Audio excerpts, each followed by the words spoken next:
Bonsoir Pierre Larouturou. Bonsoir. Vous êtes économiste, ancien député européen, ancien membre du Haut Conseil pour le climat. Et vous signez avec le climatologue, le célèbre climatologue Jean Jouzel, une tribune qui a attiré notre attention. Éviter le chaos climatique et vivre mieux.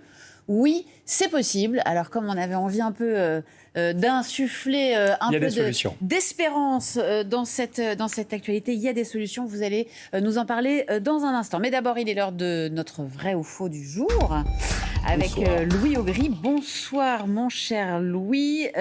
Question du soir. La cote de popularité de Vladimir Poutine est-elle au plus bas en Russie? Et oui, ces derniers jours, c'est le président ukrainien Volodymyr Zelensky qui a brandi un graphique qui est censé montrer que le président russe serait de moins en moins populaire dans son pays. Alors évidemment, on a eu envie de vérifier. Exactement. Volodymyr Zelensky, il a publié cette photo sur ses réseaux sociaux. Il s'affiche avec une courbe de popularité du président russe Vladimir Poutine au plus bas, seulement 55% d'approbation. Ce document, c'est un sondage d'opinion qui a été récupéré par les renseignements ukrainiens et authentifié par des médias indépendants. Alors, on ne sait pas grand-chose de ce sondage, mais il permet quand même de se poser la question quelle est réellement la cote de popularité de Vladimir Poutine aujourd'hui en Russie.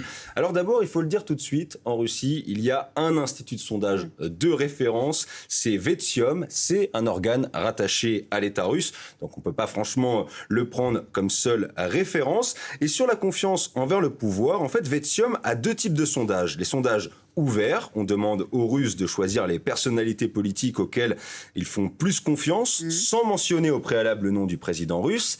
Et les sondages fermés, ils sont interrogés directement sur leur confiance envers Vladimir Poutine.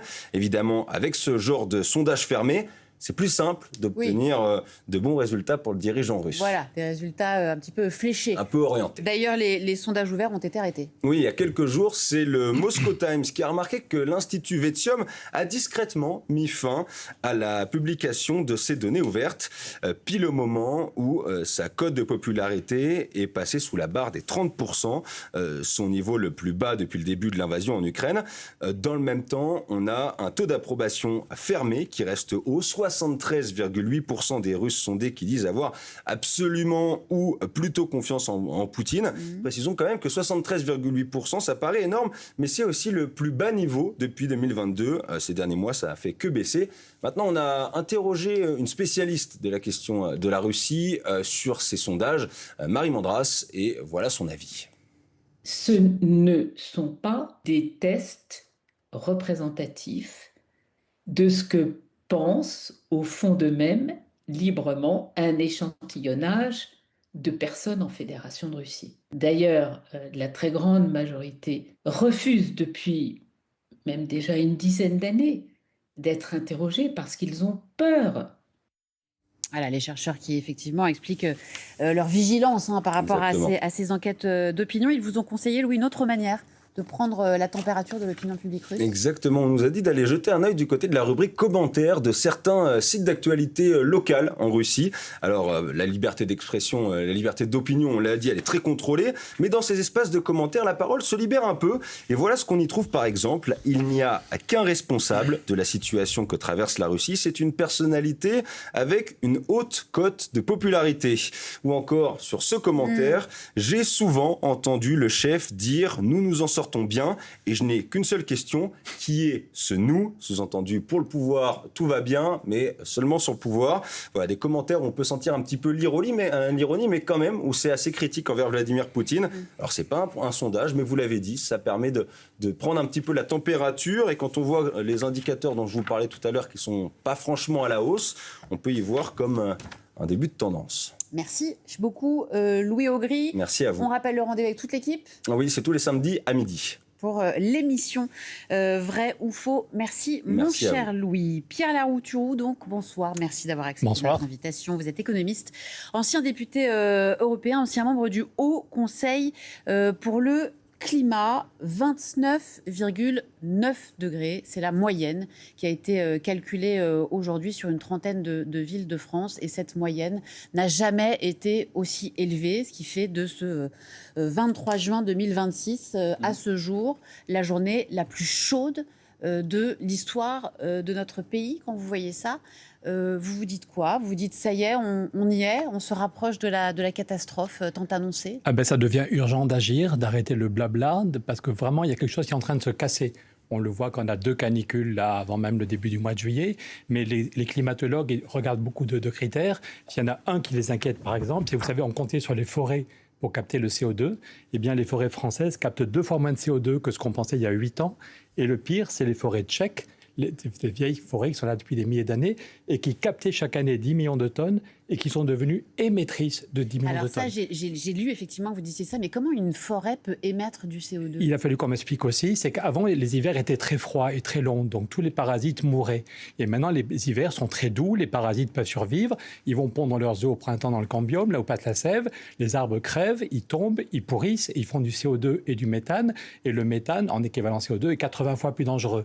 Voilà. Mais donc, ça veut dire que c'est pas seulement au Brésil ou dans des forêts, même si Lula et sa ministre font du bon boulot, mais ça veut dire qu'il y a vraiment quelque chose qui est en train de se casser. Les climatologues disent que ce qui se passe aujourd'hui, ça correspond à ce que disait le GIEC il y a 15 ans ou 20 ans. Moi, ça fait 20 ans que je bosse. D'experts sur le climat. Oui, mais par contre, il y a des indicateurs sur la façon dont les forêts, les terres meurent qui font que c'est en train de s'aggraver.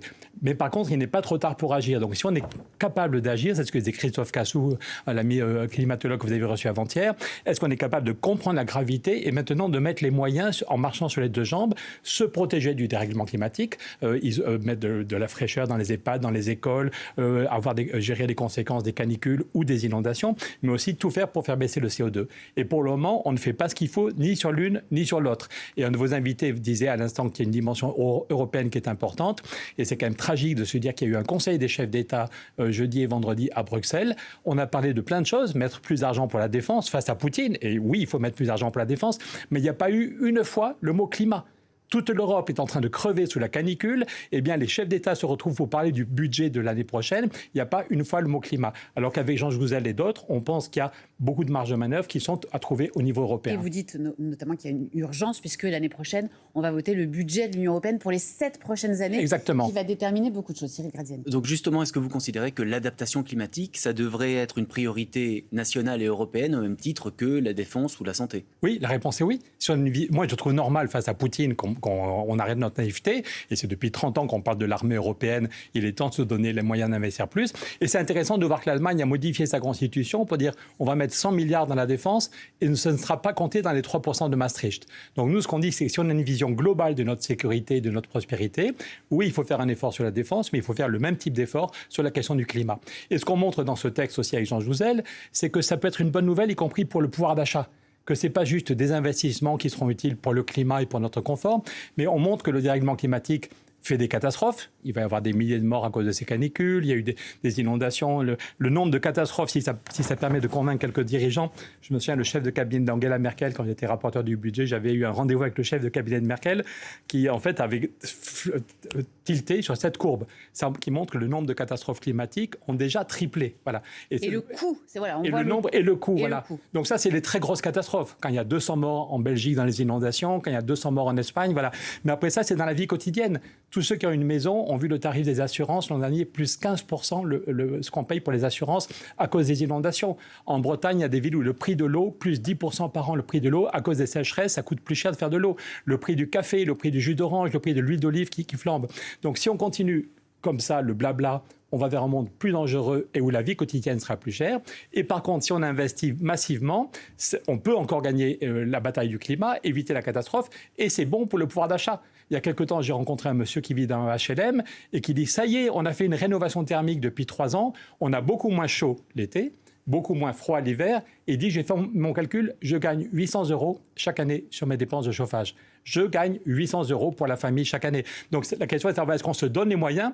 Et je finis, mais une rénovation thermique, c'est 30 000 ou 40 000 €. On ne va pas demander à chaque famille de trouver 30 000 ou 40 000. C'est là que de l'argent qui vient de l'Europe serait utile pour diviser par 4 la rénovation, ou quand vous voulez mettre une pompe à chaleur ou mettre en place de la géothermie.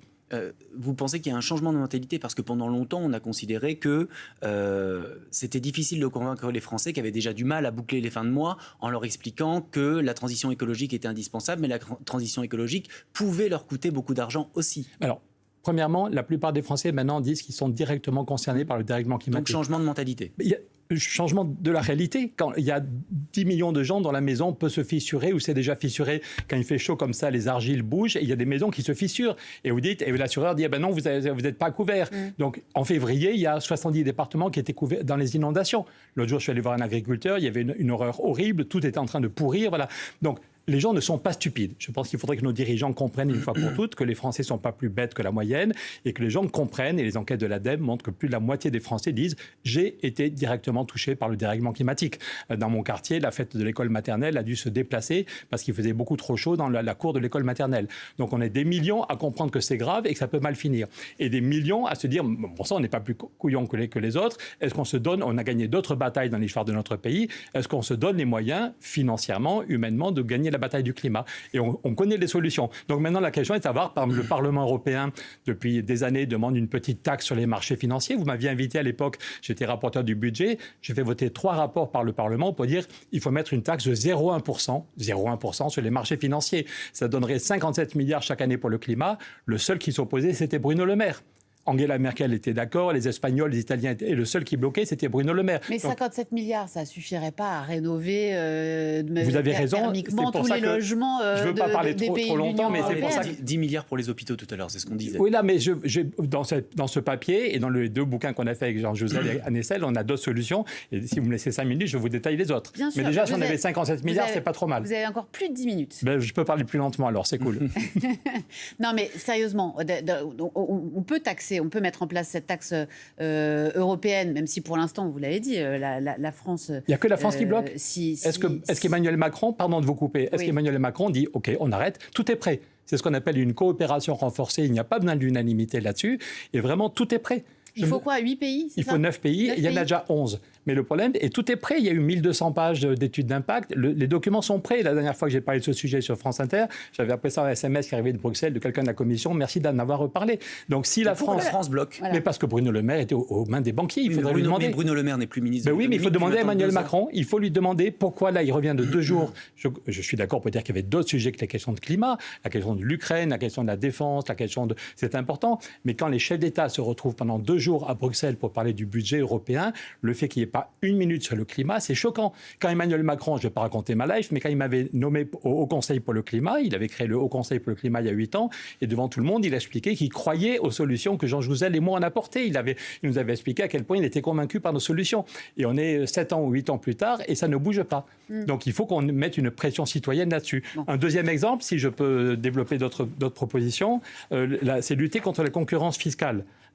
Quand tous les 3 on était petits, le taux d'impôt sur les bénéfices était à 50%. Quand il y avait des bénéfices, on trouvait normal de laisser la moitié aux actionnaires et la moitié aller à l'État.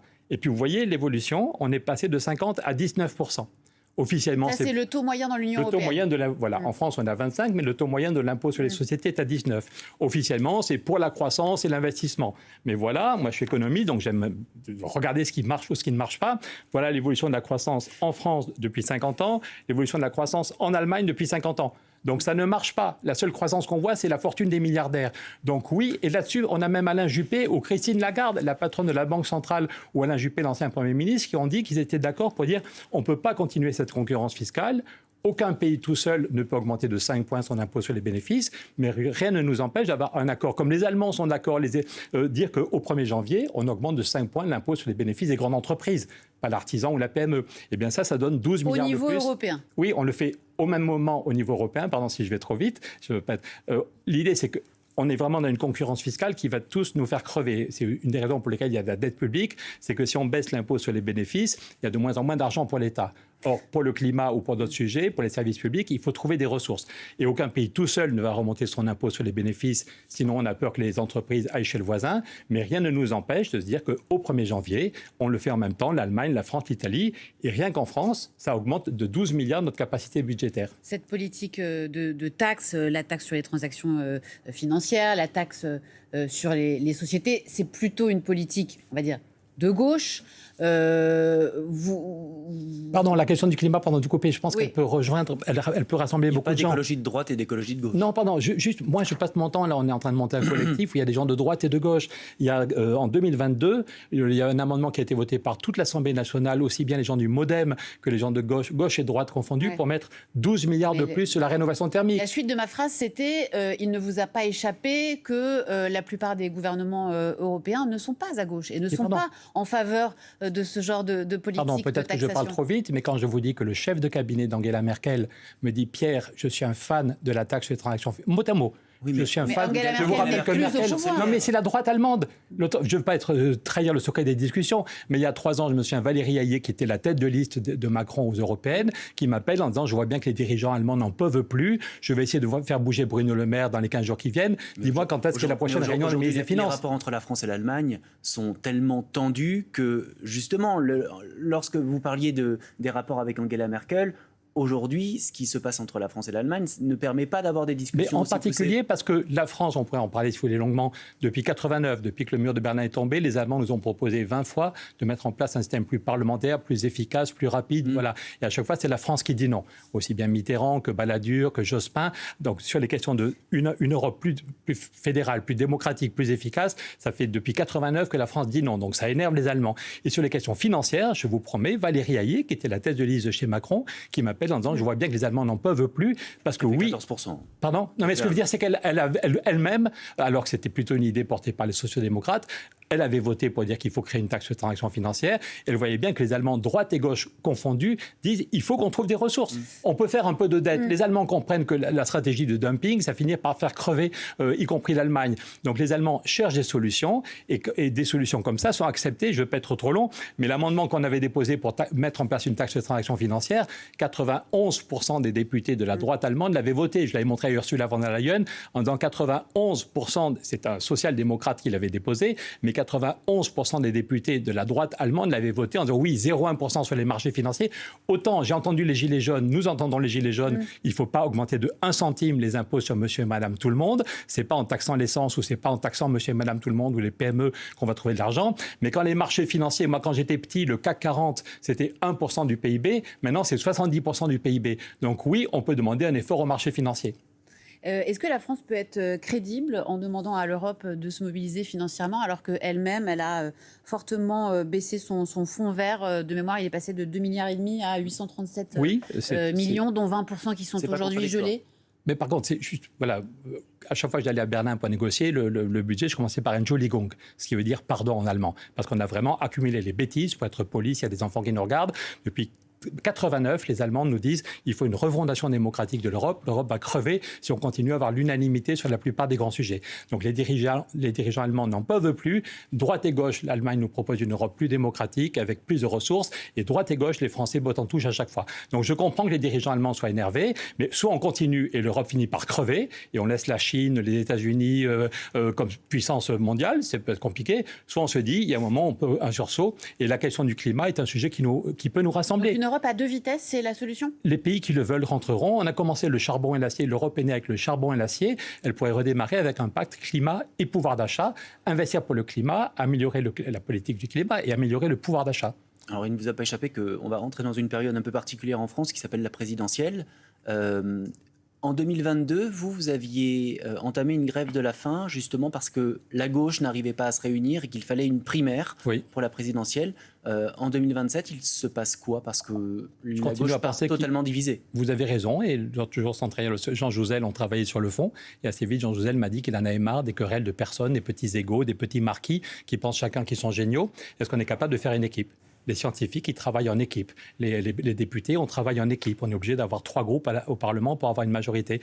Et donc, encore tout à l'heure, je parlais à quelqu'un du PS en disant on ne peut pas continuer les querelles de chapelle. C'est monstrueux. Mais alors parce qu'on sait bien, avec qui? Non, pardon. Moi, au niveau européen, on est en train de créer un collectif avec des gens de droite et de gauche. Mais au niveau français, hélas, on voit bien que c'est pas Édouard Philippe ou Bardella qui vont mettre en place des politiques sociales, des politiques climat. Et à gauche, alors qui peut le faire? Eh bien, je pense qu'il faudrait qu'il y ait une équipe. Moi, je continue à militer pour une primaire. D'abord, travailler sur un vrai projet qu'est-ce qu'on est capable de dire sur le logement, sur la santé, sur le pouvoir d'achat, sur l'emploi. Pedro Sanchez en Espagne, il a amélioré la vie quotidienne des gens, il a créé des emplois, il a amélioré le salaire, il a fait baisser le prix de l'énergie. Quand Bruno Le Maire augmentait les taxes sur l'énergie, Pedro Sanchez faisait baisser le prix de l'électricité. Donc, est-ce qu'on a un vrai projet? Voilà. Mélenchon sera candidat de toute façon, c'est pas très grave. Autrefois, il y avait Mitterrand et Marché. Autrefois, il y a toujours eu deux gauches.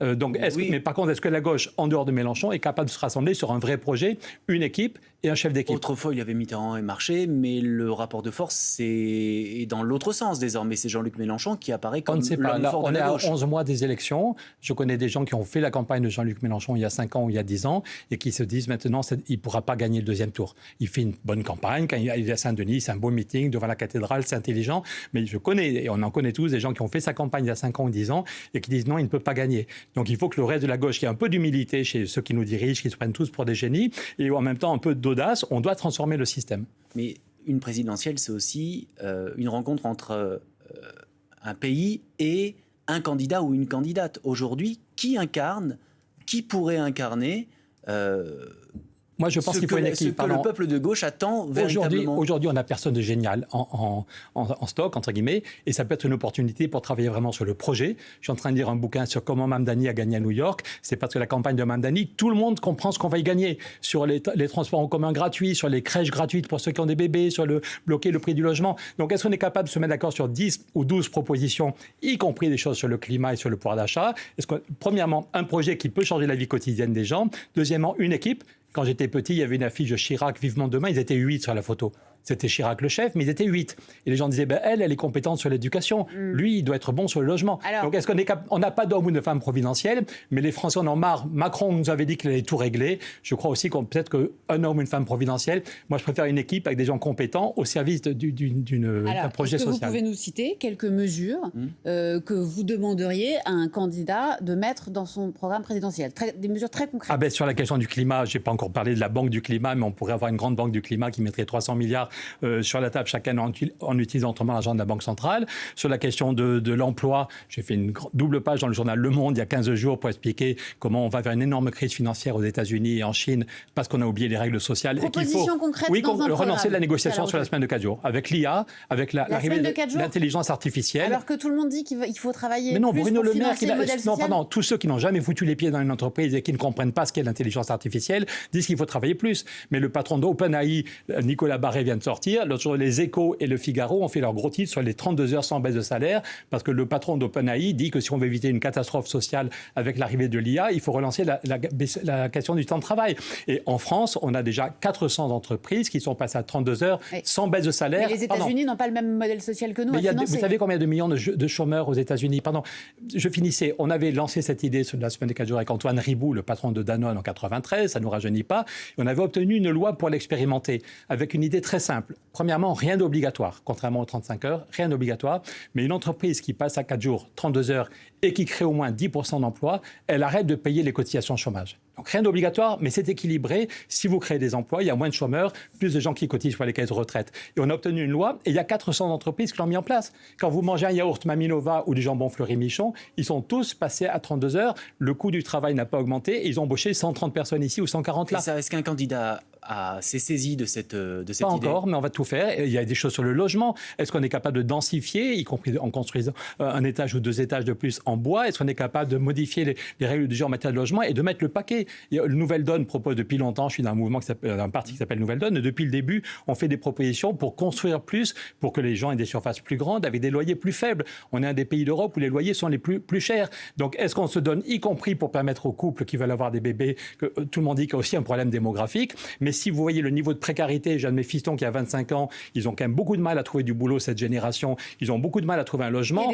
ils n'ont pas forcément envie, même s'il est très heureux avec sa compagne, ils viennent de se paxer, ils n'ont pas forcément envie de faire un bébé. Donc, est-ce qu'on est capable d'avoir une vraie politique de l'emploi en cassant quelques tabous, en faisant le bilan des 35 heures, en expliquant pourquoi les 35 heures n'ont pas fonctionné? On était 2 à critiquer. En travaillant plus longtemps? Pardon? En travaillant plus longtemps? Mais peut-être sur la durée. Ce qu'on disait avec Michel Rocard, c'est ce qui compte, c'est de baisser le temps de travail chaque semaine et de créer des emplois. Et après ça, peut-être qu'on sera moins crevé en arrivant à 60 ou 62 ans et qu'on pourra travailler 1 an ou 2 ans de plus. Moi, je préfère, je dis ça depuis longtemps, je trouve on est dans un système un peu stupide où d'abord, il faut se former Puis après ça, on bosse beaucoup et on doit en même temps réussir sa vie professionnelle et sa vie personnelle. Et à 55 ans, on vous fout dehors, on vous jette comme un vieux mouchoir en disant qu'il faut travailler plus longtemps pour les retraites. C'est un non-sens. Il y a quelque temps, même le numéro 2 du MEDEF disait ça en disant je ne pars pas du même point que Pierre Larouturou, mais j'arrive à la même conclusion. Et donc, est-ce qu'on est capable de négocier? Le mot négocier est important, non pas d'imposer, mais de réfléchir à cette question. Et l'arrivée de l'intelligence artificielle est l'occasion de reposer la question, parce que plein de gens qui se croyaient à l'abri du chômage voient qu'eux-mêmes ou leurs enfants sont touchés. Donc, est-ce qu'on est capable, si la gauche gagne, de prendre 3 mois de négociation? Voilà. Il y a des pays dans le nord de l'Europe où on a fait ce qu'on appelle les accords de Wassenaar. Au lieu d'avoir un gars qui dit « je viens de gagner les élections et je décide tout seul », on prend 3 mois en disant « personne n'a la baguette magique ». Les politiques, les patrons, les syndicats, on prend 3 mois, on met tout sur la table, on n'est pas là pour s'engueuler. Et au bout de 3 mois, on a un accord en même temps pour financer les retraites, créer des emplois, lutter contre la précarité. Il y a d'autres pays qui l'ont fait. Je ne sais pas pourquoi on ne serait pas capable de le faire. Merci, Pierre Larouturou. J'ai encore des choses à dire sur le climat. Je reviens quand vous voulez. Vous avez eu du temps. Merci à tous les deux. Merci à tous les deux. Merci d'avoir été notre invité ce soir. Merci Cyril. Merci beaucoup, à bientôt. Excellente soirée sur France Info. JT Monde tout de suite.